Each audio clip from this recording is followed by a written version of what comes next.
Dalawang bagyo na ang tinututukan ngayon ng Pag-asa. Bukod sa bagyong Hiner, nakapasok na rin sa Philippine Area of Responsibility ang bagyong Helen. Abangan ang latest tungkol sa mga bagyo, maya-maya lamang. Magkaibigan lang. Yan ang iginiit ni Sual, Pangasinan Mayor Liseldo Calugay nang usisain sa Senado ang ugnayan nila ni Alice Guo. Sa kabila yan ng pag-amin ng staff ni Guo na nakipag-ugnayan sila sa staff ni Calugay kaugnay ng pagpapanotaryo sa counter affidavit ni Guo. Lumabas din sa pagdinig na may dating PNP chief umanong tumulong kay Guo na makatakas. Narito ang aking report. Meron bang tumulong na empleyado o opisyal ng gobyerno para makapuslit si dismissed Mayor Alice Guo palabas ng bansa? Sabi ng isang opisyal ng PAGCOR na dumalo sa pagdinig sa Senado, usap-usapan sa intelligence community na posibleng sangkot ang isang dating hepe ng PNP. I think it was mentioned the former chief PNP. Which one? I don't know, ma'am, but former chief PNP daw. Walang binanggit ang PAGCOR na pangalan ng dating PNP chief na tumatanggap pa umano ng buwanang payola mula kay Guo. It's just parang rumors lang within the intelligence community. I think they are validating it. Tinanong tuloy si Guo ni Senador Bato de la Rosa na naging hepe ng PNP. I'm concerned because I am a former chief PNP. Baka mamaya mayroong lalabas na script dyan na si Bato ay tumatanggap ng pera galing sa'yo. Wala pong ganun pong nangyayari. Sa impormasyong hawak ni Senador Riza Ontiveros, may mataas na opisyal umano ng Bureau of Immigration na tumanggap ng 200 million pesos para makatakas si Guo. Nakakuha po tayo ng intelligence information with regard to the amount. Pero with regard to dun sa tumanggap po ng that amount na isang BI personnel or associated sa BI, wala pa ho, pero we're still validating. Sa unang pagkakataon, humarap sa pagdinig si Sual, Pangasinan Mayor Liseldo Calugay. Itinanggi ni Calugay na nobyo siya ni Guo. Magkaibigan lang daw sila. Pero tanong ng mga senador, bakit sila magkasama sa kampanya ng isa't isa at tila nagsusuot ng mga couple shirt? Nagpadala rin si Calugay ng bulaklak kay Guo noong Valentine's Day. Yan po, nagdala po ako ng imbitasyon po doon po sa Kasalang Bayan. At siyempre po, Your Honor, Mayor din po yung pagbibigyan ko, kaya po binigyan ko rin po ng maayos po na bulaklak. Wala po akong pakialam kung meron man kayong romantic relationship. We are interested in the possibility of your criminal relationship.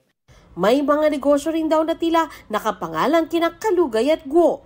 AC Aqua Farm, D Aqua Farm, Lixel Fish Farm, Dongguo Fish Farm, Guco Aqua Farm. Lixel, Alice, LIC, and Liseldo.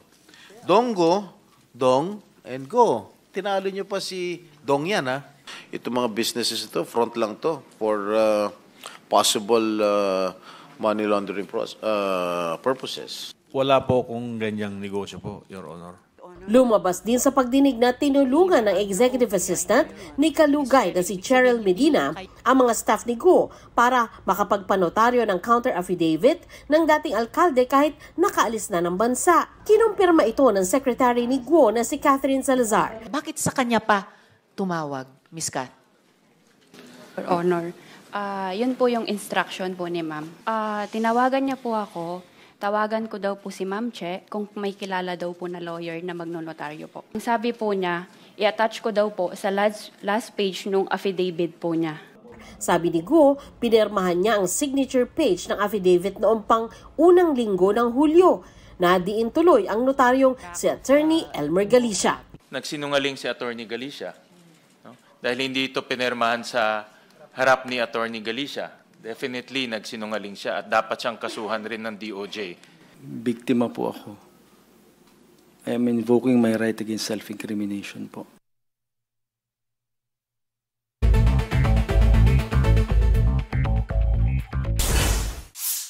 Ika-4 na kaso ng Mpox sa Quezon City, nakapasok pa sa trabaho kahit may sintomas na ayon sa QC Health Department. 14 na close contacts niya, tukoy na. Special Tracker Team Pinakilos na ng PNP para mahanap si dating presidential spokesperson Harry Roque na may arrest order mula sa Kamara. Magpakalalaki ka, umarap ka dito sa amin, hindi yung nakatalikod ka palagi sa quad. Sa kanyang social media post, sinabi ni Roque na hindi siya magpapaaresto sa komite. Aantayin ko po ang desisyon ng Korte Suprema. Kapag sinabi ng Korte Suprema, ilabas ang dokumento, ilalabas ko po yan. Pero sa ngayon po, antayin muna natin ang desisyon ng hukuman. Kinumpirma ng AFP na may Army Signal Battalion na reservist status ang Kingdom of Jesus Christ. Inaalam pa kung ito ang sinasabing private armed group ni Kibuloy na Angels of Death. Pinabulaanan niya ng abogado ni Kibuloy at sinabing prayer warriors at hindi private army ang mayroon ng pastor. Ian Cruz nagbabalita para sa GMA Integrated News. Nasa 9,000 individual ang apektado ng malawakang pagbaha sa Palawan. Nagiba naman ang isang pader sa Albay. May report si Joseph Morong. Bumigay ang pader na yan sa lakas ng paggagasa ng baha sa Pulanggi, Albay. Lumubog naman sa baha ang palayang yan sa Abongan, Palawan. Ang animoy ilog na tinawid ng lalaking yan sa Roas, Palawan, palayan rin pala. Marami dito sa mga palayan dito, ang sabi sa atin ay yung mga palay sana ay aanihin na. Sa taas ng baha sa ilang lugar, halos bubong na lamang ang kita sa ilang bahay. Nagbabangka na ang ilang residente. Sa El Nido, malalakas na alon ang sinuong ng mga rescuer para sagipin ang ilang taga-barangay Bebelada. Nasa 9,000 individual ang apektado ng baha mula sa 11 munisipyo ayon sa Palawan Risk Reduction and Management Council. Sa Corimao, Ilocos Norte, sinagip ang isang mangingisdang nakatulog sa laot sa gitna ng masamang panahon kahapon.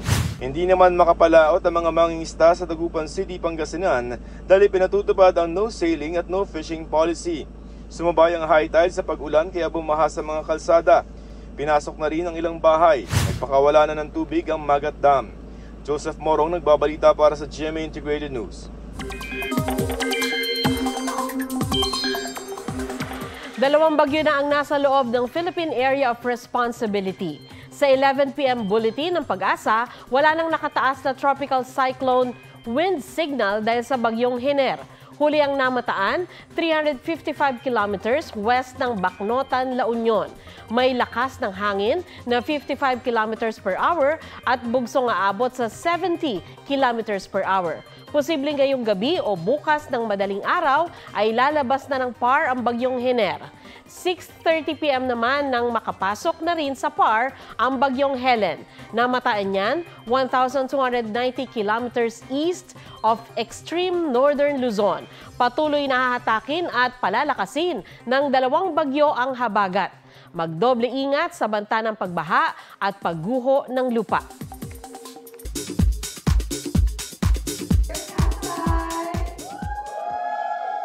After 3 years, excited na nagbalik bansa ang Pinay leader ng Cat's Eye na si Sofia La Forteza. It's such an honor to be standing here in my hometown. This really is a dream come true.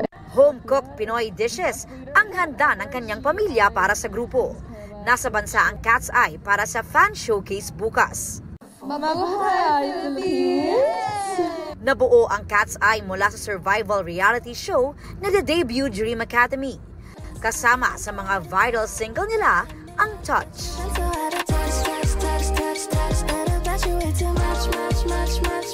Na ginawa ni Sofia ng Taglish version.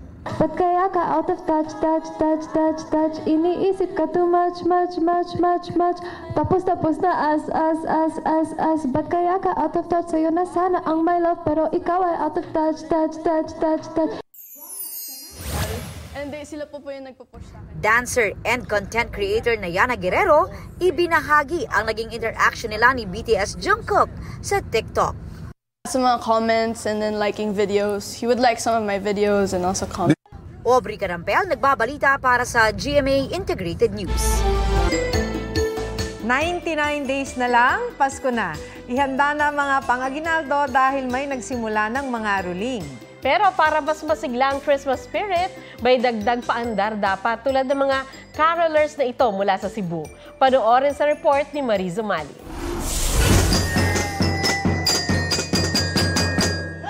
Banda ang datingan at banda rito, banda roon man, inyong tahanan o kahit tindahan, tiyak bubuksan.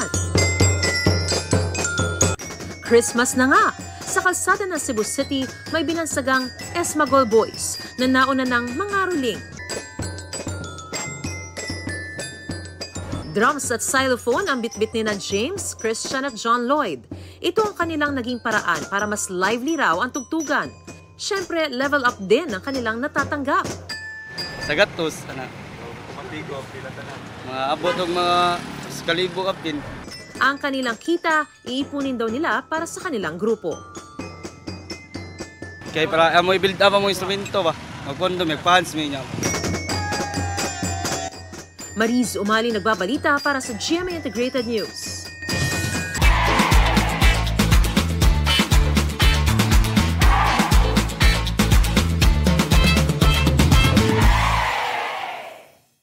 Huwag magpahuli sa mga balitang dapat ninyong malaman. Mag-subscribe sa GMA Integrated News sa YouTube. Sa mga kapuso abroad, subaybayan nyo kami sa GMA Pinoy TV at sa www.gmanews.tv.